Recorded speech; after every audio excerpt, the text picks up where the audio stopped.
2024 के चुनाव में 3 चरण बीत चुके हैं, चौथा चरण होने को है। लेकिन उससे ठीक पहले सबसे बड़ा पॉलिटिकल ट्विस्ट हुआ है। अरविंद केजरीवाल जेल से बाहर आ चुके हैं। अब से थोड़ी देर बाद वो परिवार के साथ हनुमान मंदिर जाएंगे। बड़ी संख्या में आपके कार्यकर्ता वहां मौजूद होंगे। हनुमान मंदिर में दर्शन के बाद केजरीवाल दोपहर 1 बजे प्रेस कॉन्फ्रेंस करेंगे। वो क्या बोलने वाले हैं, किस पर अटैक करेंगे, ये अपने आप में एक बड़ा सवाल है। सवाल यह भी है कि क्या केजरीवाल के जेल से बाहर आने के बाद राहुल पॉलिटिकल सिनारियो से आउट हो गए हैं? क्या अरविंद केजरीवाल का जेल से बाहर आना क्या राहुल गांधी के लिए नुकसानदायक है या फायदेमंद? सारी बातें आपको इस रिपोर्ट से समझाते हैं। नरेंद्र मोदी हिंदुस्तान का प्रधानमंत्री नहीं बनने वाला है, नहीं बनने वाला है, नहीं बनने वाला है, नहीं बनने वाला है। क्या राहुल ने मोदी की टेंशन बढ़ा दी फटाफट? क्या राहुल ने 4 जून से पहले ही मोदी की सीटें घटा दी खटाखट खटाखट? खटाखट खटाखट खटाखट खटाखट खटाखट। क्या सच में 4 जून के बाद नरेंद्र मोदी देश के प्रधानमंत्री नहीं रहेंगे? क्या सच में नरेंद्र मोदी 200 के अंदर सिमट जाएंगे, 400 के पार नहीं जा पाएंगे? राहुल ने लिखकर गारंटी दे दी है, तो क्या मोदी के लिए खतरे की घंटी है? आप गारंटी लिख के ले लो, नरेंद्र मोदी हिंदुस्तान का प्रधानमंत्री नहीं बनेगा। बात खत्म हो गई है।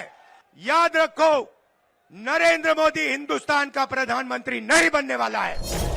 राहुल ने बहुत बड़ी लाइन खींच दी है। मोदी डर गए हैं, ये बात कह दी है।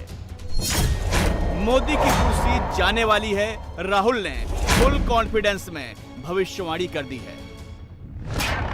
मोदी एक हैं, मगर शिकारी अनेक हैं। चौथे चरण के चुनाव से पहले सब झुंड बनाकर मोदी पर टूट पड़े हैं। शिकारी नंबर 1 राहुल गांधी का कहना है, इंडिया अलायंस के बब्बर शेर मिलकर मोदी का शिकार करेंगे। 4 जून आते आते ऐसा तूफान खड़ा करेंगे। बब्बर शेर जो अब एक साथ टीम में जाके शिकार कर रहे हैं। लिख के दे रहा हूं, उत्तर प्रदेश में इंडिया गठबंधन का तूफान आ रहा है। आप लिख के ले लो, लिख के ले लो।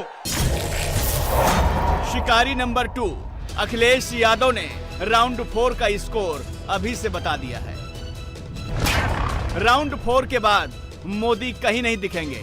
चौथे चरण में ही हार स्वीकार कर लेंगे, अखिलेश ने ऑन कैमरा क्लेम किया है। और अब तो बीजेपी की हार होने में केवल 4 कदम बाकी हैं, केवल 4 चरण, 4 कदम 4 चरण बाकी हैं केवल।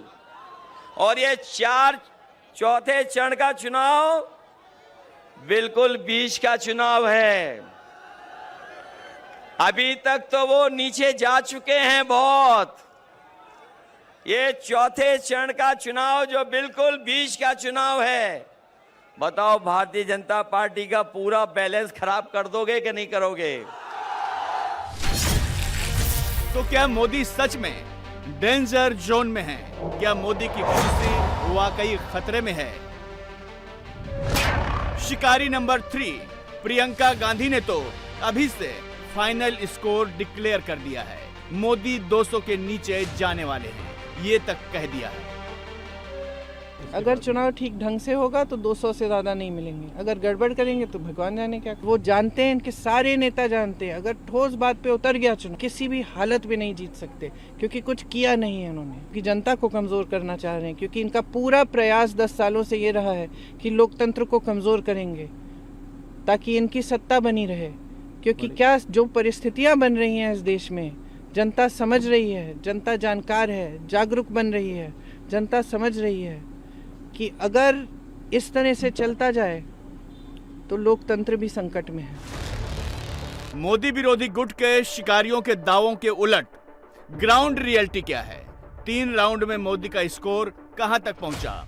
चौथे राउंड में स्कोर क्या रहने वाला है? ये 24 के चुनाव का यक्ष प्रश्न है।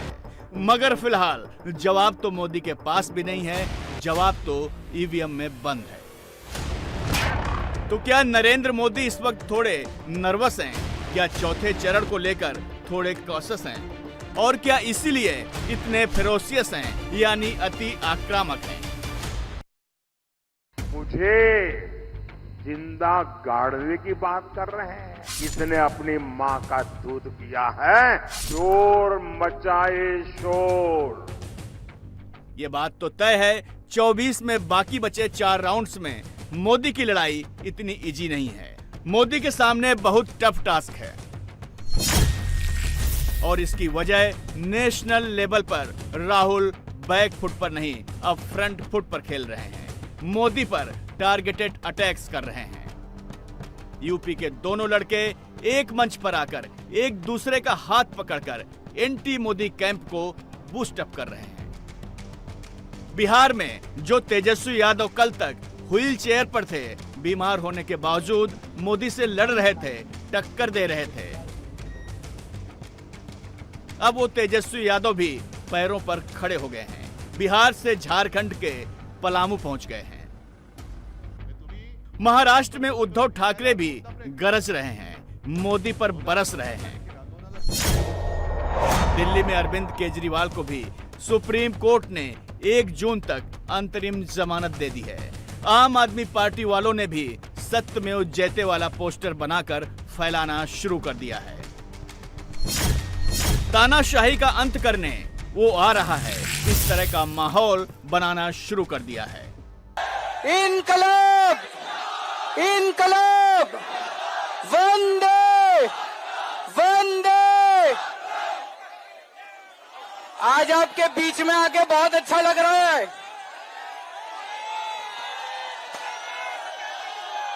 मैंने कहा था ना मैं जल्दी आऊंगा, मैंने कहा था ना जल्दी आऊंगा, आ गया। आप लोगों से एक ही निवेदन है, हमें सबको मिलके देश को तानाशाही से बचाना है।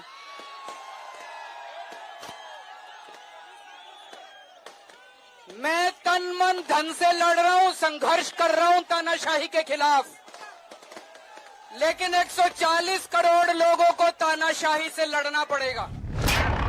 यानी अब बाकी के 4 राउंड्स में मोदी पर घेर कर हमला होगा। सारे शिकारी एक साथ मिलकर अटैक करेंगे। सवाल है मोदी अपने आप को कैसे डिफेंड करेंगे? क्या मोदी के मत बढ़ेंगे या घटेंगे? इसका एक जवाब चौथे चरण के चुनावी आंकड़ों में है। 4th फेज का चुनाव तय कर देगा 4 जून को क्या होगा। अब तक 284 सीटें लॉक हो चुकी हैं। चौथे राउंड में 96 सीटों पर मतदान होना है, मगर ये फेज बिल्कुल भी इजी नहीं है, क्योंकि राउंड 4 में कई सारी स्विंग सीट्स हैं, यानी ऐसी सीटें जहां कोई भी पॉलिटिकल पार्टी पिछले 3 चुनावों में लगातार नहीं जीत पाई। फुल डेटा एनालिसिस आगे करेंगे। पहले ये सुनिए कि राहुल ने कैसे चौथे राउंड के लिए मोदी से मिलती जुलती स्क्रिप्ट लिख दी है और उसमें अपनी और इंडिया अलायंस की तूफान वाली कहानी फिट कर दी है। यहां पे इंडिया गठबंधन की जीत होगी, अखिलेश यादव की जीत होगी, और उत्तर प्रदेश में आप देखना, मैं आपको लिख के दे रहा हूं, उत्तर प्रदेश में इंडिया गठबंधन का तूफान आ रहा है। आप लिख के ले लो, यहां पे बीजेपी की सबसे बड़ी, देश में सबसे बड़ी हार उत्तर प्रदेश में होने जा रही है। लिख के ले लो। क्यों? क्योंकि देश को उत्तर प्रदेश रास्ता दिखाता है और उत्तर प्रदेश ने मन बना लिया है कि उत्तर प्रदेश में बदलाव होना है और हिंदुस्तान में बदलाव होना है। राहुल का ये अग्रेशन 4 जून के बाद मोदी नहीं रहेंगे, प्रधानमंत्री वाला विजन और उत्तर प्रदेश में 50 से ज्यादा सीटों वाला कैलकुलेशन राहुल यूं ही नहीं कह रहे। इसके पीछे एक वजह है।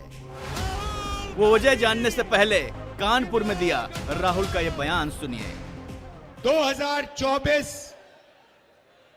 4 जून नरेंद्र मोदी हिंदुस्तान के प्रधानमंत्री नहीं रहेंगे। आप लिख के ले लो, आप लिख के ले लो, नरेंद्र मोदी जी हिंदुस्तान के प्रधानमंत्री नहीं बन सकते हैं। हमने जो करना था, जो काम, जो मेहनत करनी थी, हमने कर दी है।